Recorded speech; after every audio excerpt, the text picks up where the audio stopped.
नमस्कार, खबर तो समझिए देख रहे हैं आप। आपके साथ मैं हूं शिप्रा झा। बुलेटिन में सबसे पहले बात शराबबंदी पर सबसे बड़ी शपथ की। बिहार ने शपथ क्यों ली, बार बार शपथ का महत्व क्या है, ये सब कुछ आपको बताएंगे। लेकिन सबसे पहले शराबबंदी के फैसले पर खुशी के उस राग की बात करेंगे जिसे सुनना और समझना बेहद जरूरी है। महिलाओं की मांग पर शुरू की गई शराबबंदी से क्या कुछ बिहार में बदलाव आया है? पहले गीतों के जरिए सुनिए, फिर उस लोकगीत के मायने समझिए।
अब आप शराबबंदी को लेकर खुशी के गीत के मायने को समझिए। दरअसल महिलाओं की मांग पर ही नीतीश कुमार ने 2016 में शराबबंदी कानून लागू की थी।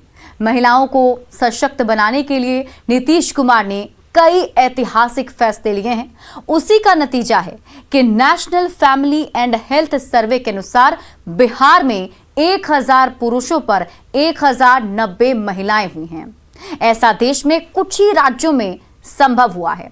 शराबबंदी से बिहार में कैसे खुशहाली आई, ये समझिए। विकास प्रबंधन संस्थान की एक रिपोर्ट के जरिए हम आपको समझाते हैं। बिहार में शराबबंदी के बाद लोगों की जिंदगी बदली है। प्रति व्यक्ति भोजन पर खर्च 1005 रुपए से बढ़कर, ध्यान दीजिएगा, 1005 रुपए से बढ़कर 1331 रुपए तक हो गया है। मतलब जो लोग शराब पर पैसा खर्च करते थे वो भी अच्छा भोजन पर पैसा खर्च करते हैं। 43% पुरुष खेती पर पहले से ज्यादा समय देने लगे हैं। 84% महिलाओं की बचत और आय में वृद्धि हुई है। 87% घरेलू हिंसा में कमी आई है। सामाजिक झगड़े झंझट में 93% की कमी आई है। 85% लोगों का नैतिक उत्थान हुआ है। 83% लोगों का मानना है कि अब उनकी बचत हो रही है। सामाजिक उत्सव और त्योहारों में हिंसा में कमी आई है। गांव में घर और में शांति का वातावरण अब कायम हुआ है, यानी कि लोग अब पहले से बेहतर जिंदगी जी रहे हैं। ये सब कुछ शराबबंदी के फायदे हैं। बढ़ते हैं आगे। नशा मुक्त बिहार का संकल्प कमजोर ना पड़े, इसके लिए आज सीएम नीतीश कुमार ने शपथ ली और वहां मौजूद लोगों को शपथ दिलवाई। साथ ही सिस्टम और विपक्ष को सख्त लहजे में समझा भी दिया। पहले आप ये रिपोर्ट देखिए, फिर नीतीश कुमार के बयान के मायने समझिए।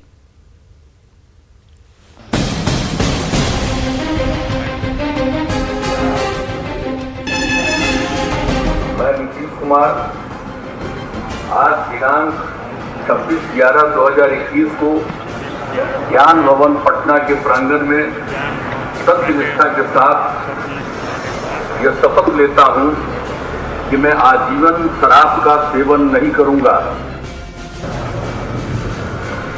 मैं कर्तव्य पर उपस्थित रहूं अथवा न रहूं। कुछ इस तरह सीएम नीतीश कुमार ने शराब के खिलाफ शपथ भी ली और दिलवाई भी। नशा मुक्ति दिवस के दिन बिहार में शराबबंदी को लेकर सबसे बड़ी शपथ ली गई। राज्य सरकार के 3.5 लाख से अधिक कर्मियों को शराब नहीं पीने की शपथ मुख्यमंत्री नीतीश कुमार ने दिलाई। इस मौके पर सीएम नीतीश ने सबसे पहले शराब को लेकर WHO के आंकड़ों का हवाला दिया और बताया कि शराब सिर्फ बिहार ही नहीं बल्कि दुनिया के लिए खतरनाक है। विश्व भर में कुल मृत्यु जो होती है उसका 5.3% मृत्यु नेचुरल नहीं, शराब पीने के कारण 5.3% के लोगों की मृत्यु, और ये हमेशा बराबर लोगों को बताते रहते हैं और इसको प्रचारित करना। और इसके अलावे जो कम उम्र के लोग हैं 20 साल से लेकर के 39 ईयर्स के 39 साल के जितने लोग हैं उनके बारे में भी जो सर्वे किया कि जो भाई मृत्यु हुई है पूरे दुनिया में, जो मृत्यु होती है तो उसका जो सर्वे किया पूरे दुनिया का सभी देशों का आकलन करके, तो ये पता चला कि देश भर में जो ये लोग मरे हैं उसका 13.5%, 13.5% 20 साल से लेकर के 39 साल की उम्र के बच्चियों, लड़के लड़कियों को, युवाओं को मृत्यु हुई पूरी दुनिया में। बता दें, शराबबंदी के फैसले पर सवाल उठाने वालों को सीएम ने दो टूक जवाब दिया और कहा कि ये फैसला सर्वसम्मति से हुआ था, लेकिन सत्ता से हटते ही उनके सुर बदल गए। सर्वसम्मति से हुआ और सब लोगों ने उठ करके संकल्प लिया, विधानसभा में, विधान परिषद में, दोनों जगह सत्ता पक्ष विपक्ष सब लोगों ने एकजुट होकर के एक बात कही। कभी कभी हम लोगों की बात सुनते हैं तो मुझको तो आश्चर्य होता है। इसका मतलब लोगों को जब हमने उस समय इसको लागू किया और इतना अवेयरनेस लोगों में था तो उस समय की बात दूसरी थी। अब अभी लोगों को लग रहा है कि अब इजाजत मिल जाता कि दारू पीते रहे। ये सबका दिमाग में है क्या? बहुत लोगों का ये बहुत गलत बात है और हमने देखा है कि कुछ लोग बोलते हैं वो भूल जाते हैं क्या। कार्यक्रम के मंच से सीएम ने वहां मौजूद बड़े अधिकारियों और पुलिस को बड़ी ही साफगोई से बताया कि सबसे ज्यादा गड़बड़ी राजधानी पटना में है। अगर पटना को कंट्रोल कर लिया जाए तो पूरे बिहार को कंट्रोल करना आसान है। देखिए, इस बार जब पकड़ रहे थे कहां पता चल रहा है, और हमने तो मीटिंग में ही कह दिया था कि भाई जरा पटना शहर को देखिए, इस सबसे ज्यादा गड़बड़ यही करता है।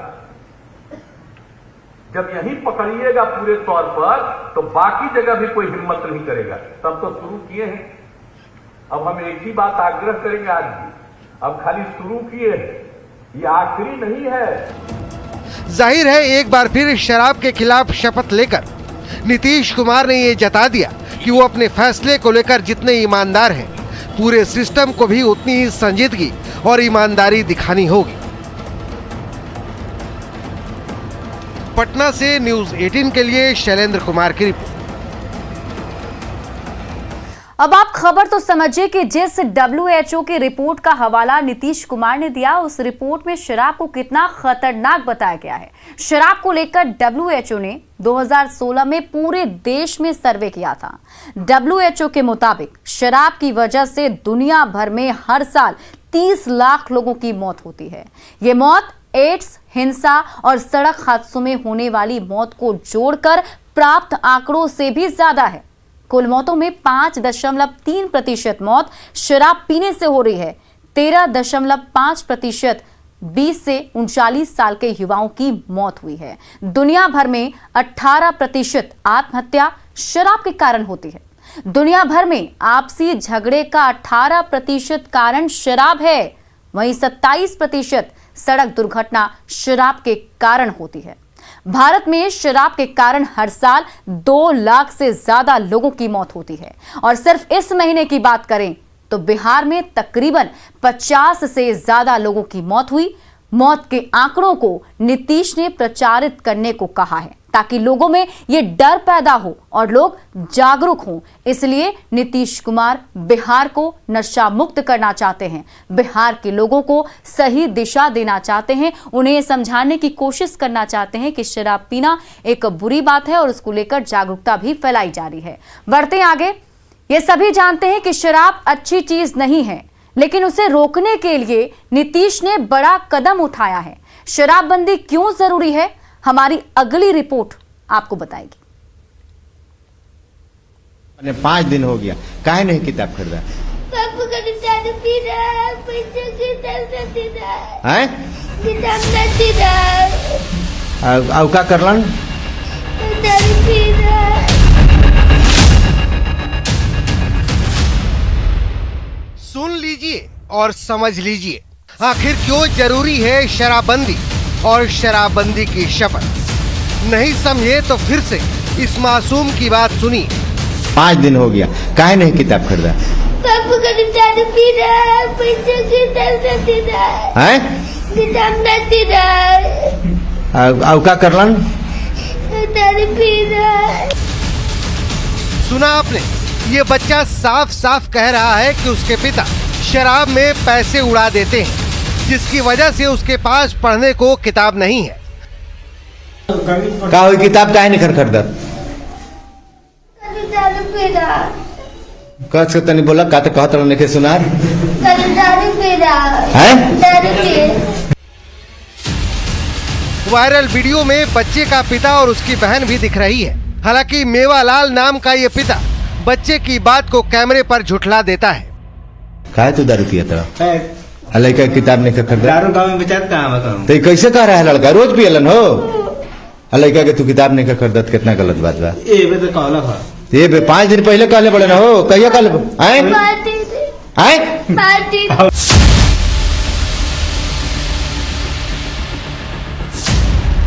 लेकिन बच्चे की छोटी बहन भी पिता की पोल खोल देती है। बताती है कि 5 दिन पहले किताब की डिमांड की थी, लेकिन दारू के चक्कर में पिता ने किताब नहीं खरीदी। हाँ। ये कल पापा नहीं हाँ। रहा था। नहीं किताब खरीदा था। रोहतास के तिलौथू प्रखंड का बताया जा रहा है ये वायरल वीडियो उस दिन सामने आया है जिस दिन मुख्यमंत्री नीतीश कुमार ने शराबबंदी की आखिरी शपथ दिलाई। ये वीडियो उन लोगों के मुंह पर करारा तमाचा है जो शराब को सही ठहराते हैं और नीतीश कुमार के फैसले की आलोचना करते हैं। कार्रवाई अपेक्षित है। न्यूज 18 के लिए सासाराम से अजीत कुमार की रिपोर्ट। अब का करलन? दारू पी रहा है। इनकर बाबूजी आयल बन देखिए। अब आप इस खबर के मायने को समझिए। शराब समाज के लिए बुराई है। शराब ऐसी लत है जो गलत काम करवाती है। सासाराम की एक घटना बहुत बड़ा उदाहरण है। नीतीश कुमार शराबबंदी के जरिए सामाजिक बदलाव लाना चाहते हैं। बहुत हद तक सुधार भी हुआ, लेकिन अभी भी सुधार बाकी है। इसके लिए लोगों को जागरूक होना पड़ेगा। उन्हें यह समझना पड़ेगा कि शराब उनके लिए सही नहीं है और उस पर ध्यान देने की भी जरूरत है। बढ़ते आगे, संविधान दिवस पर पीएम मोदी ने देश में पनप रहे परिवारवाद पर जोरदार हमला बोला। पीएम ने भ्रष्टाचार और भ्रष्टाचार को महिमा मंडित करने वालों पर भी निशाना साधा। पीएम मोदी ने कहा कि जिस व्यक्ति को कोर्ट भ्रष्टाचार के आरोप में दोषी करार दे चुका हो, उसका राजनीतिक स्वार्थ के लिए महिमा मंडन करने से समाज में गलत संदेश जाता है।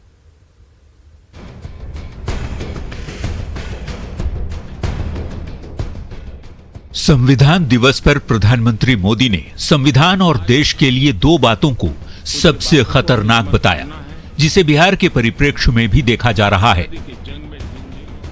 परिवारवाद और भ्रष्टाचारी नेताओं का महिमा मंडन। पीएम मोदी ने सबसे पहले परिवारवाद का मुद्दा उठाते हुए कहा कि देश और संविधान के लिए सबसे बड़ा खतरा है परिवारवाद। कश्मीर से कन्याकुमारी, हिंदुस्तान के हर कोने में जाइए,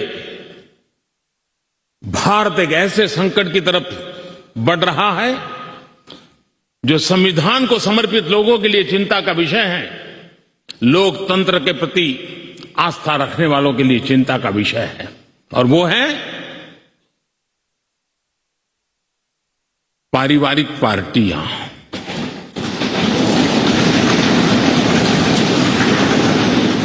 पार्टी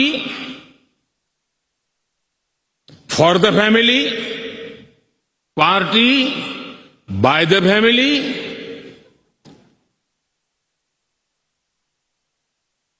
अब आगे कहने की जरूरत मुझे नहीं लगती है।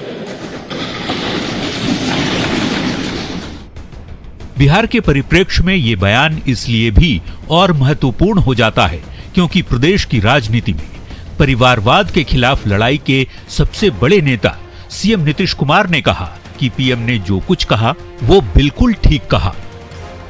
तो ये बिल्कुल सही है और हम लोग तो शुरू से ही मान करके चलते हैं कि पारिवारिक पार्टियां वगैरह कोई मतलब है क्या?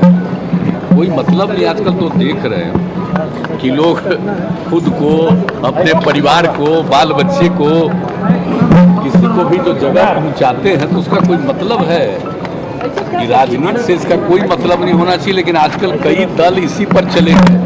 तो आप समझ लीजिए कि अभी कुछ दिन के लिए भले ही वो रह जाए, लेकिन कुछ समय के बाद उनका सर्वाइवल संभव नहीं है।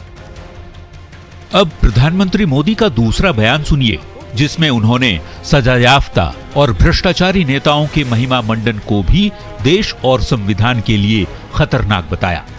हमारे यहां भ्रष्टाचार, क्या हमारा संविधान भ्रष्टाचार को अनुमति देता है? कानून है, नियम है, सब है। लेकिन चिंता तब होती है कि जब न्यायपालिका ने स्वयं ने किसी को अगर भ्रष्टाचार के लिए घोषित कर दिया हो, भ्रष्टाचार के लिए सजा हो चुकी हो, लेकिन राजनीतिक स्वार्थ के कारण उसका भी महिमा मंडन चलता रहे। पीएम मोदी का ये बयान भी बिहार के लिए इसलिए अहम हो जाता है क्योंकि कुछ लोग पीएम के इस बयान को चारा घोटाले में सजायाफ्ता लालू प्रसाद से जोड़कर देख रहे हैं। न्यूज़ 18 के लिए पटना से शैलेंद्र के साथ ब्यूरो रिपोर्ट। वैक्सीन ही कोरोना का एकमात्र सबसे प्रभावी तरीका है। ये बात हम, आप और समाज के तमाम लोग जितनी जल्दी समझ लेंगे उतना बेहतर होगा, क्योंकि कोरोना महामारी के भुक्तभोगी एक दो नहीं, हजारों लाखों परिवार है। यकीन मानिए, वैक्सीन ही हमें और आपको इस वैश्विक महामारी से बचा सकता है।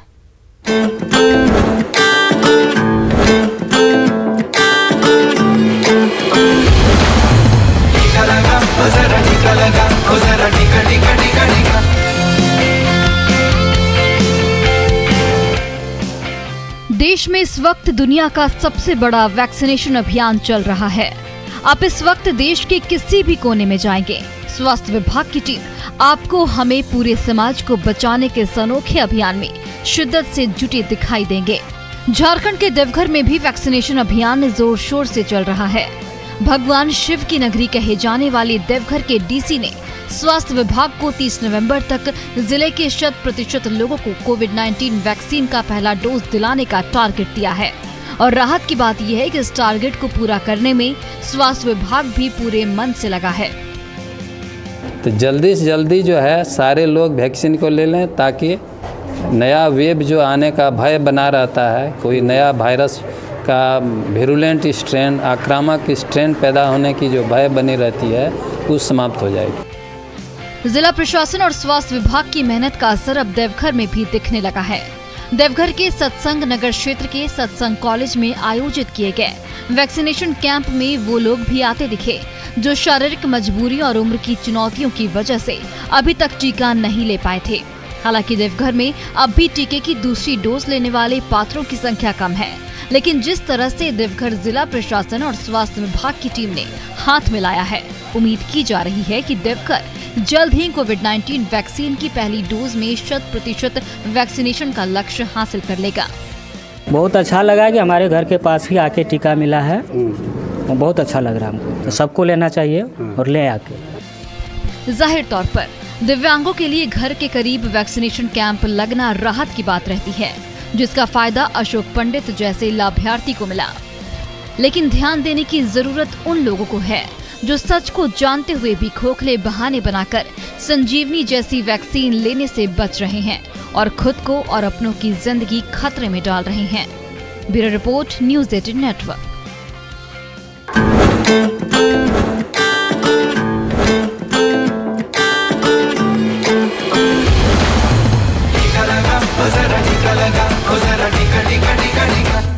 और फिलहाल इस बुलेटिन में अभी के लिए बस इतना ही, लेकिन न्यूज़ 18 बिहार झारखंड पर खबरों का सिलसिला लगातार जारी है।